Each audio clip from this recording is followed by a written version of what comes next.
Hi everyone! Hello! Today we're doing a review of Courtisans. We actually just played a round of this, so it's fresh in our minds. Courtisans is a new card game coming out in May from Pandasaurus. Super fun, super easy to learn, and very quick to set up. Yes. It is a set collection game, and a little bit of a take that aspect in it as well.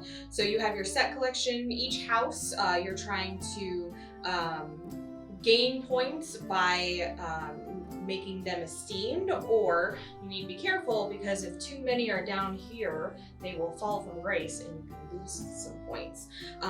The take that aspect comes in a little bit with your gold cards as well as The domains. The domains, correct. Which your domain is in front of you, and then your neighbors, which can be influenced throughout the entire game. Yeah, so there was a lot of keeping track of things because every turn you have 3 cards. You have to play one at the queen's table, one in your domain, and then one in your opponent's. So it was a lot to keep track of to make sure you weren't handing points to your opponents while still making sure all of your card collecting wasn't going to waste by playing correctly at the queen's table. Right, especially when it comes to spy cards, which we'll go over those later, because those get played face down and you have to remember what you've placed, but if somebody else puts a spy in your domain, you have no idea where that's going to be. Yeah. So the special effect cards are another aspect that you have to keep track of, but kind of added some fun to it. You have the noble card, which is worth 2, and that, for me, that really got me at the table, is remembering that the noble cards were worth 2, because if you play it up here, this house is esteemed instead of neutral because this was worth 2. So keeping track of that was interesting. The guards you cannot assassinate, and the assassins are the dagger ones. And you can play this in anyone's domain and then take one of the cards out of the game. So that was really interesting and part of the take that aspect. You have the spies that have to be played face down. And that can be, I ended up with 2 spies in my hand that hurt me at the end, and I didn't know to get rid of them. And spies can be played above or below as well. So if you load up the spies below, it could, and you think completely that you know, change the game. Yeah, you think you know who's currently esteemed, and then everything flips over, and all of a sudden the one color that you've had planned out for the entire game is all of a sudden gone. And it's either fallen from grace. Yeah, and if it's fallen from grace, it has now destroyed any of your other points. Yeah. Points-wise, in the game that we played, everybody ended up falling from grace except for the toad.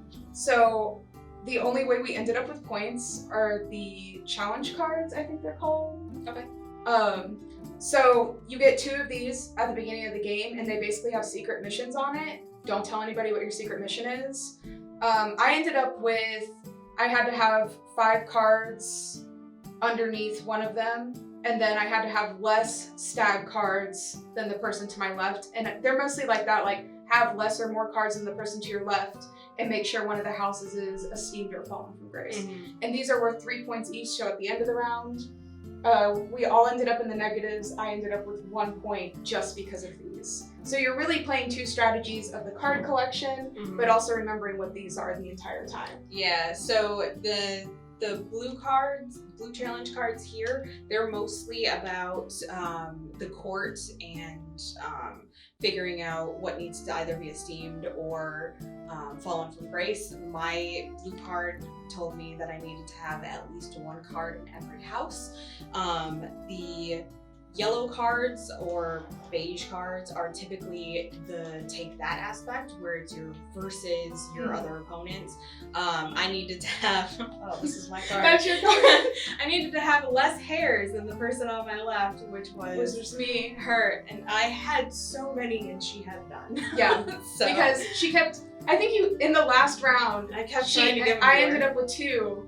And just out of spite, I gave her back one with an assassin and another card, and I ended up taking them out of my hand. And so at the end, and I think that's what's so fun about this game, is that you can be really frustrating the entire table because of their secret missions and have no idea that you're doing it. Yeah, and if you, we used a lot of assassins against her, so she felt very attacked, and I thought that was really fun. They kept taking all my cards. So, and honestly, it was a really fun game.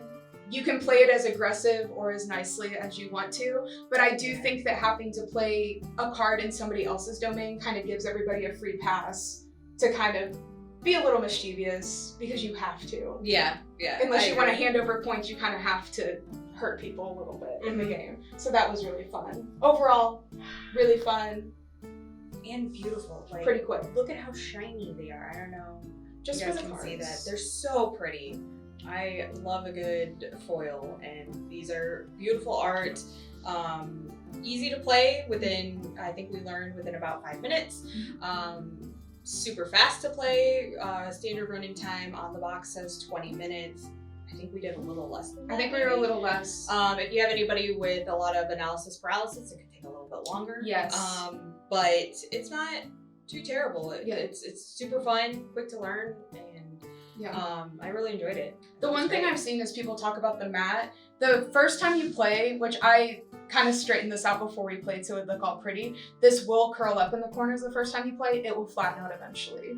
And the cards are beautiful. So I think just like the components wise, it's a very pretty game too. It's a good mat. I think it's shuffle the cards very well. They're hard to shuffle. And the first practice round we did, you ended up with 3 nobles and I ended up with 3 spies. I have 3 because they're spies. sorted out. Oh, it was flipped then because I ended up with 3 nobles. So just make sure that everything is very shuffled nice at and the end. shuffled. I did like 5 different piles and random orders as I was going through. But yeah. Overall, awesome. I give it 8 out of 10. 8 out of 10. 8 out of 10. I'd even go Definitely check it out.